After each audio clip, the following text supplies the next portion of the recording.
Ladies and gentlemen, are you ready? हाम्रो यात्रा सहजतापूर्वक काठमाडौँदेखि दार्चुलासम्म हुनेछ। बाटोमा विभिन्न ठाउँहरू छिचोल्दै हामी दार्चुला पुग्नेछौँ।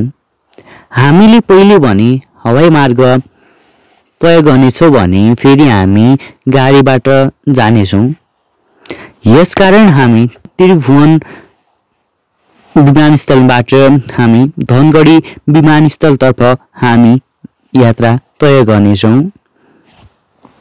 स्वर्गबाट विभिन्न तलपट्टिका विभिन्न फाँटहरू हामीहरू देख्न सक्छौँ। नेपालका विभिन्न प्रकारका हिमालयजहरू पनि हामीहरू हेर्न सक्छौँ। बादलको माथिबाट विभिन्न क्षेत्रहरू छिचोल्दै हामी जानेछौँ धनगढीतर्फ। बाटोमा रहेका विभिन्न कुराहरूले हामीलाई राम्रो अनुभूति गराउँछ।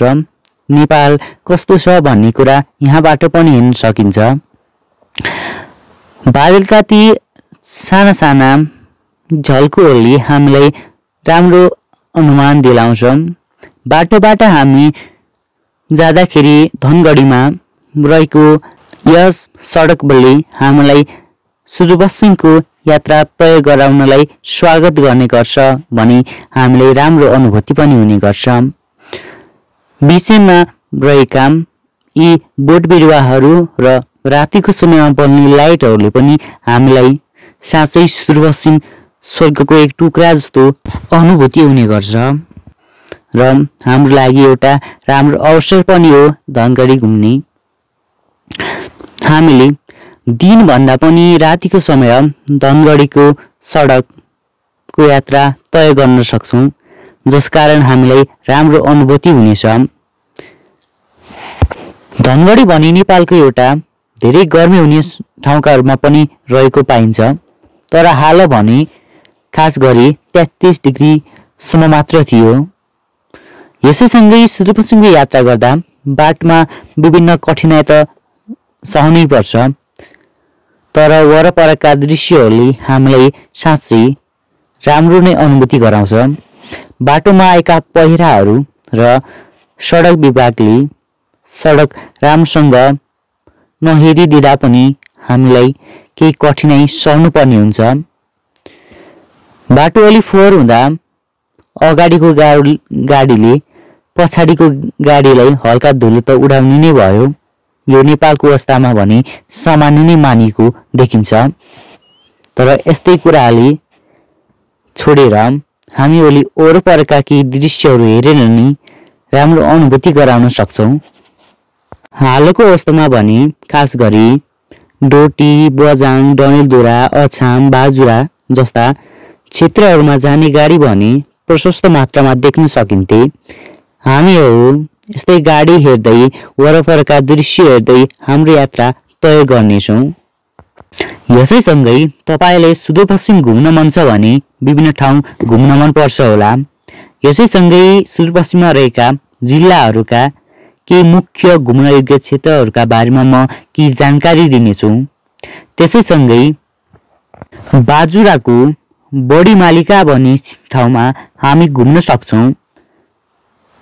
बजाङको खप्तड भन्ने ठाउँमा हामी घुम्न सक्छौँ भने त्यसै गरी सुर्माताल सैपाल क्षेत्र पनि घुम्न सक्छौँ।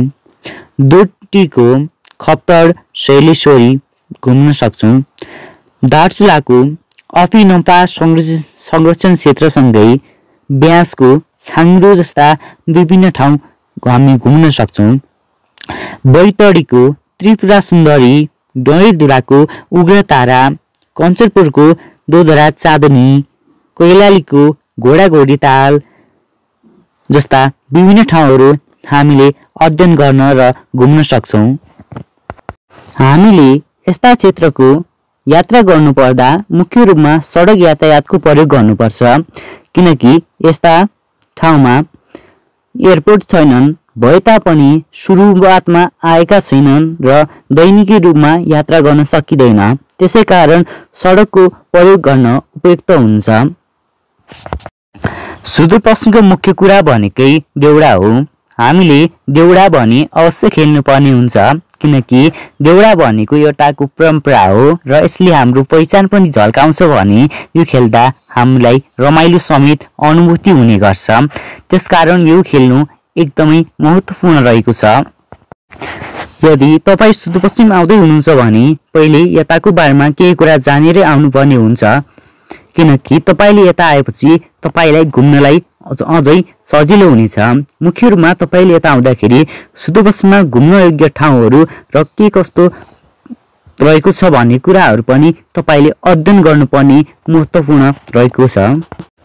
तपाईँले सुदूरपश्चिमको यात्रा गर्दा बाटोमा घन्किने सुदूरपश्चिमेली देउडाले तपाईँलाई झनै अचम्मित बनाइदिनेछ, तपाईँको मुहारमा हाँसो ल्याउनेछ र सुदूरपश्चिममा रहेका यस्ता देउडाले तपाईँलाई झनै रमणीय बनाउनेछ। मेरो घर सुदूरपश्चिम नै भएर होला मैले पनि धेरैचोटि सुदूरपश्चिमेली यातायातमा यात्रा गरेको छु। यता धेरै जस्तो गाडीमा सुदूरपश्चिमकै देउडा घन्किने गरिन्छ।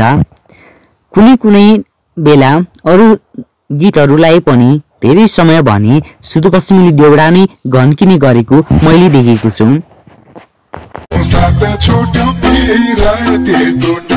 यसैसँगै म मेरो घरको नजिक रहेको एउटा मन्दिरको बारेमा केही जानकारी दिनेछु। साबीको रिठा चोपडा गाविस 2 र हाल लेकम गाउँपालिका 5 मा रहेको जयपुर मन्दिर लट्टीनाथ मन्दिर भनेको एक प्रकारको वरदानी ढोकाको रूपमा चिनिएको मन्दिर हो। यस मन्दिरमा स्थानीयहरू धार्मिक आस्था र मनोरञ्जनका निम्ति यस मन्दिरमा आउने गर्छन्। स्थानीयका अनुसार यता आउने सबैको मनोकामना पूरा हुने जनविश्वास रहेको छ।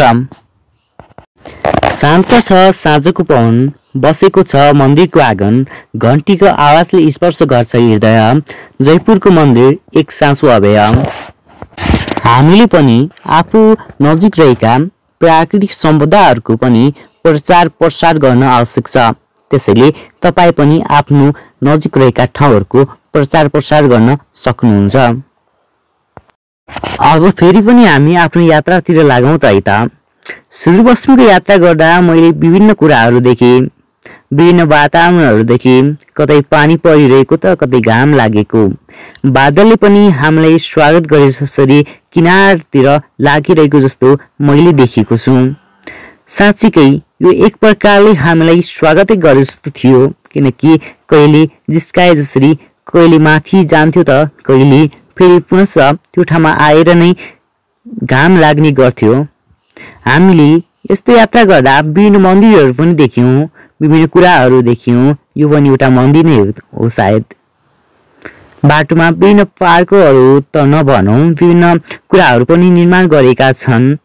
यसैले पनि हामीलाई अलिकति रोचकता प्रदान गरेको छ।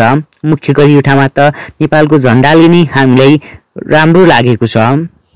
सुदूरपश्चिमको यात्रा गर्दा मैले धेरै कुरा सुने पनि भोगे पनि, धेरै रमाइलो पनि भयो, केही न केही गाह्रो पनि भयो। गाह्रो भनेको यताको सडकको अवस्था हो। स्थानीय सरकार र प्रदेश सरकारले मुख्य रूपमा भूमिका नखेल्दा यो सडक यस्तै अवस्थामा परेको छ। यो सुदूरपश्चिमको एउटा मुख्य सडकका रूपमा रहेको छ। यसले धनगढी अतरियादेखि दार्चुलाको खलङ्गासम्म यो सडक पुग्ने गर्छ। यसलाई मुख्य रूपमा लिएको छ, तर यसमा विकास नहुँदा यो जीवका त्यो अवस्थामा रहेको छ। दर्शकबिन आजको यस भिडियो तपाईँले हेरिदिनुभयो, धन्यवाद। अगाडिको भिडियो पनि हेरिदिनु होला भन्दै म पनि बिदा हुन्छु। नमस्कार।